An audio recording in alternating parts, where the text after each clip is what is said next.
श्री कृष्ण कहते हैं कि अगर जिंदगी में गुलाब की तरह खिलना है तो कांटों से तालमेल की कला सीखनी होगी।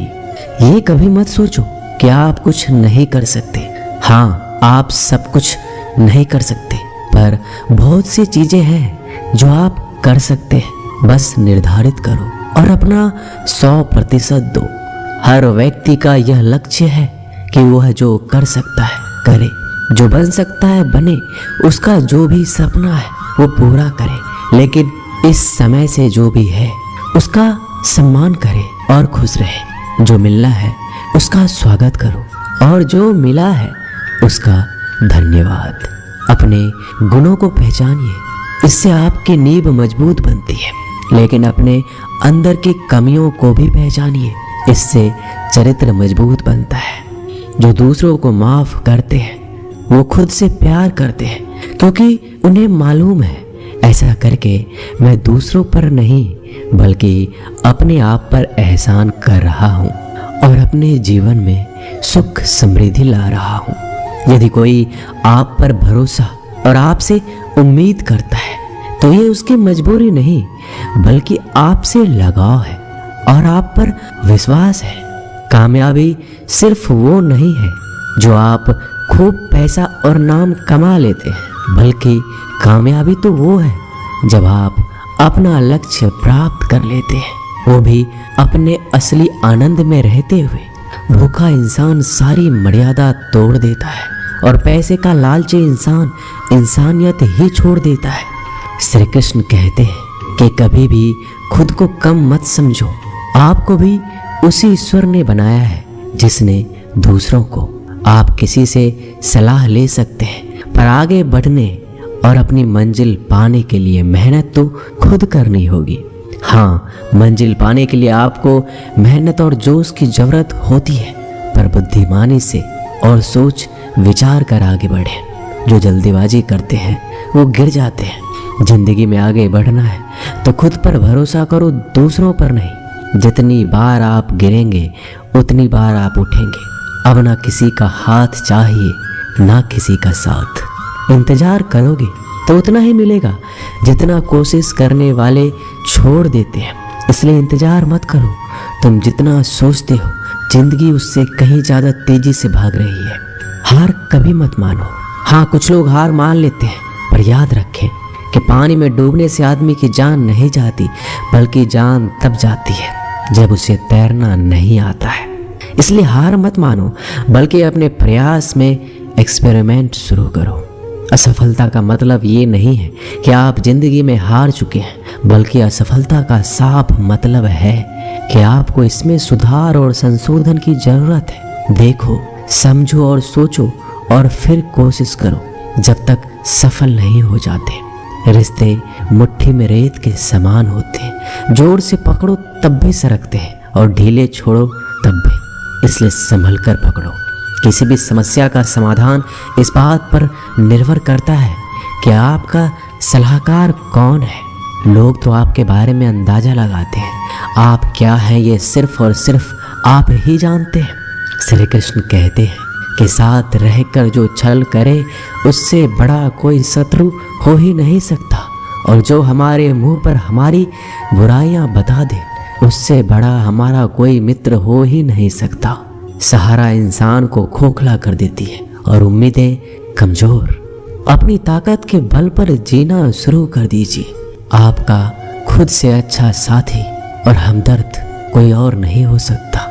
जिस इंसान की सोच और नीयत अच्छी होती है, भगवान उसकी मदद किसी न किसी रूप में करने आ ही जाते हैं। भाग्यशाली वो होते हैं जिन्हें समय और समझ दोनों एक साथ मिलती है, क्योंकि अक्सर समय पर समझ नहीं आती और जब समझ आती है तो समय चला जाता है।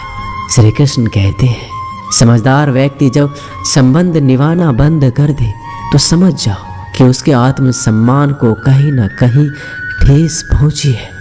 अपने भीतर प्रेम रखो और सबका सम्मान करो। इसलिए नहीं कि मैं कह रहा हूँ, बल्कि इसलिए कि ये तुम्हारा सौभाग्य है कि तुम इंसान हो। बस स्वयं में झांको और तुम पाओगे कि तुम्हारे भीतर भी कुछ ऐसा है जो किसी और के पास नहीं है। इसलिए इस धरातल पर जन्मा हर मनुष्य बहुमूल्य है। यदि जीवन में दुख मिले तो उसका सामना करो, या फिर ऐसे लोगों से जुड़ो जिनके होने से तुम्हारा जीवन धन्य हो जाए। कभी हिम्मत मत हारो, एक बार स्वयं पर विश्वास रखकर आगे कदम बढ़ाकर तो देखो, रास्ते स्वयं नजर आते चले जाएंगे। यदि आपका विश्वास अटल रहा तो मंजिल भी आपका इंतजार करते नजर आएगी। यदि कोई कार्य अच्छा है तो उसे तुरंत शुरू कर दो। लोगों के बारे में मत सोचो कि लोग क्या कहेंगे, क्योंकि कमी तो लोग ईश्वर में भी निकाल देते हैं। तो आप क्या चीज हो? अधिक सोचने की जगह अधिक करने में विश्वास रखो, अधिक करने की जगह सही करने में विश्वास रखो, और सही करने के लिए आपको सही सोचना होगा। अतः कम सोचो मगर अच्छा सोचो।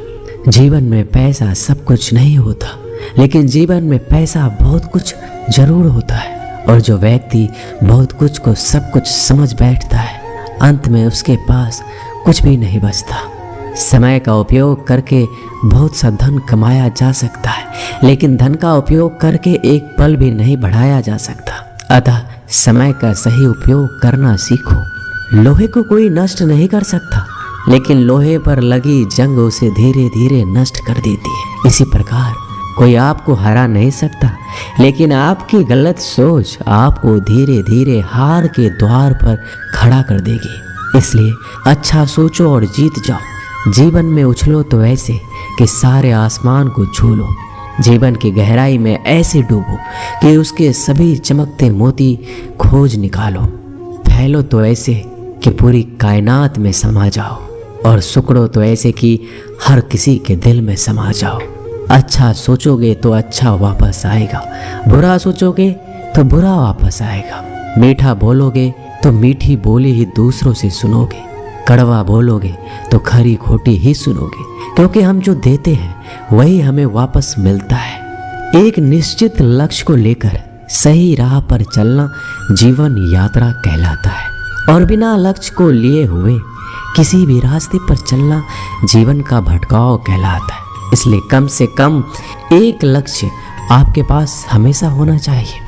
श्री कृष्ण कहते हैं, किसी भी कार्य में जल्दीबाजी मत करो। जल्दीबाजी आपको भटकाव की ओर ले जाएगी। भटकने से अच्छा है कि थोड़ा रुको, समझो और फिर चलो। आपका दिमाग एक भट्टी की तरह है जो हर समय आपके अनंत विचारों की ऊर्जा से गर्म रहता है। अब यह आप पर निर्भर करता है कि आप इस ऊर्जा का उपयोग किस तरह करते हो। लोग कहते हैं कि हमेशा व्यस्त रहो। अच्छी बात है, लेकिन व्यस्त रहना ही काफ़ी नहीं है। महत्वपूर्ण ये है कि आप कब और किस कार्य में व्यस्त हो। यदि आप चाहते हो कि लोग आपको पहचाने तो अधिक से अधिक लोगों से अपनी पहचान बढ़ाओ। यदि आप चाहते हो कि लोग आपकी बात माने तो लोगों के दिलों में जगह बनाओ। और यदि आप चाहते हो कि लोग आपको हमेशा याद रखें तो कलम उठाओ और कुछ नए विचार लोगों को दो। अगर आप अच्छे कार्य करते हो तो दूसरों के सामने अपनी तारीफ कभी मत करो, क्योंकि यदि आपके कार्य वास्तव में अच्छे हैं तो आपके अच्छे कार्य ही सबको बता देंगे कि आप कैसे हो। सफल लोग खुद अपने बारे में नहीं बोलते, बल्कि उनके कार्य उनके बारे में बोलते हैं। अपना मुंह खोलने से पहले अपना दिमाग खोल लेना बहुत ज़रूरी है। अर्थात जब भी आप जहाँ भी बोले, पहले खुले दिमाग से सोचे कि इसका परिणाम क्या होगा। यदि परिणाम अच्छा हुआ तो तुरंत बोल दें। यदि आप असंभव को संभव बनाना चाहते हैं तो असंभव को पाने के लिए आपको कुछ ऐसा करना होगा जो अकल्पनीय हो। यदि आप ऐसा कर सकते हैं तो आगे बढ़कर नया और अब तक जो सोचा ना गया हो ऐसा कुछ कीजिए। आज दुनिया को एक ऐसे इंसान की ज़रूरत है जो इस दुनिया को बदल सके। आप भी ऐसा कर सकते हैं। यदि आप खुद को इस योग्य नहीं समझते तो जरा सोचिए, अगर आप नहीं तो कौन, अगर अभी नहीं तो कब। जो भी हो आप भी इसे कर सकते हो। अभी शुरू हो जाओ। जो भी कार्य शुरू करो सोच कर शुरू करो। यदि शुरुआत कर दो तो बीच में उस कार्य को किसी भी वजह से मत रोको, क्योंकि जब आप पीछे जाकर किसी दूसरे कार्य को शुरू करके फिर वहीं पहुंचते हैं जहां आपने पहले वाला कार्य छोड़ा था, तो जरा सोचिए इससे कम मेहनत और इससे कम समय में आप पहले कार्य को पूरा कर सकते थे। यदि आपसे पहले कोई और सफल हो जाता है तो घबराना मत, क्योंकि आप भी जानते हो कि घर बनाने से ज़्यादा समय बंगला बनाने में लगता है। श्री कृष्ण कहते हैं, जब आप हार से मिली सीख को अहमियत समझ लेंगे तो आपका जीवन बदल जाएगा। जिस प्रकार एक वातावरण में केवल एक ही तरह के पेड़ पौधे उगते हैं, उसी प्रकार आप भी अपने वातावरण के ही एक अंश हैं। यदि आप अपने आप को बदलना चाहते हैं तो सर्वप्रथम अपने वातावरण को बदलिए। आप एक ही गलती को रोज दोहराकर अपने परिणाम और अपने जीवन को नहीं बदल सकते हैं। अपने लक्ष्य को बार बार बदलने से कुछ नहीं होगा। अगर बदलाव चाहते हो तो अपनी कोशिश करने के तरीके में बदलाव लाना होगा। परिवर्तन प्रकृति का नियम है, इसे स्वीकार करें एवं इस परिवर्तित जीवन का आनंद लेना प्रारंभ करें। श्री कृष्ण कहते हैं कि आप किसी भी चीज को लेकर चिंता करना छोड़ दीजिए, क्योंकि हमारी चिंता कोई और कर रहा है। इसलिए आप चिंता छोड़ उस काम पर पूरा फोकस लगा दीजिए जिससे आप अपने जीवन को बेहतर बनाने के लिए करना चाहते हैं। अगर ये सब करते हुए आपके साथ कुछ भी बुरा हो जाता है तो भी बिना रुके आपको अपनी मंजिल तय करनी होगी, आगे बढ़ना होगा, क्योंकि हमारे साथ जो कुछ भी बुरा या अच्छा होता है यह सब कुछ पहले से तय होता है। इसलिए इस बारे में चिंता करके आप अपना समय बर्बाद करेंगे और कुछ नहीं। भलाई हमारे इसी में है कि हमें बिना परेशान हुए अपने बहुमूल्य काम को तय समय पर पूरा कर लेना चाहिए। भगवान हमारे बारे में सब कुछ पहले से तय करके रखे, बस हमें चिंता छोड़ लगातार प्रयास करना चाहिए। अंत में हमें जो मिलना है वो मिल जाएगा। दोस्तों, इसे हम आपको एक छोटी सी कहानी के माध्यम से बताते हैं। एक बार की बात है, दो लड़के एक आश्रम में काम करते थे। वो दोनों अपने गुरु की दिन रात सेवा करते थे। उन दोनों लड़कों में से एक लड़की की बहन की शादी तय हो गई थी। वह अपने बहन की शादी की तैयारी धूमधाम से करना चाहता था, पर उसके पास पैसे नहीं थे। उनकी स्थिति उनके गुरु बहुत अच्छी तरह से जानते थे, पर वो भी उनकी मदद नहीं किए। जब दोनों लड़के गांव जाने के लिए तैयार हुए तो गुरु ने उस लड़के को 5 अनार दिए जिसकी बहन की शादी थी। गांव जाते समय 5 अनार पाकर लड़का बहुत दुखी था। उसे तो पैसों की जरूरत थी, वह अनार क्या करेगा। उसे अपने गुरु पे गुस्सा आ रहा था। जब दोनों लड़के गांव की तरफ जा रहे थे तो रास्ते में राजा के सैनिक इस बात की घोषणा कर रही थी, क्या किसी के पास अनार है? राजा को इसकी बहुत ज़रूरत है। हमने बहुत प्रयास किया पर इस क्षेत्र में कहीं भी अनार नहीं मिला। राजा की बेटी बहुत बीमार है, उसे दवा के लिए अनार की ज़रूरत है। दोनों लड़कों ने सोचा, हमें अनार की कोई ज़रूरत नहीं है, ये अनार हम राजा को दे देंगे और उनकी बेटी का अच्छा इलाज हो जाएगा। दोनों लड़कों ने अनार की बात सैनिक को बताई। सैनिक उन दोनों लड़कों को लेकर राजमहल पहुंचे और लड़कों ने अनार राजा को सौंप दिया। राजा ने उन्हें इसके लिए बहुत सारा इनाम दिया, पैसा, जेवरात और बहुत कुछ। उस लड़के की बहन की शादी बहुत ही धूमधाम से हो गई। अब उस लड़के को इस बात पर अफसोस हो रहा था कि उसने बिना सोचे समझे अपने गुरु को कोस रहा था और उन्हें भला बुरा कह रहा था। दोस्तों, मैं आशा करता हूँ कि इस कहानी से आपने बहुत कुछ सीखा होगा। बस इस वीडियो में इतना ही। मिलते हैं अगले वीडियो में, तब तक के लिए अपना ख्याल रखिएगा। धन्यवाद। जय श्री कृष्णा।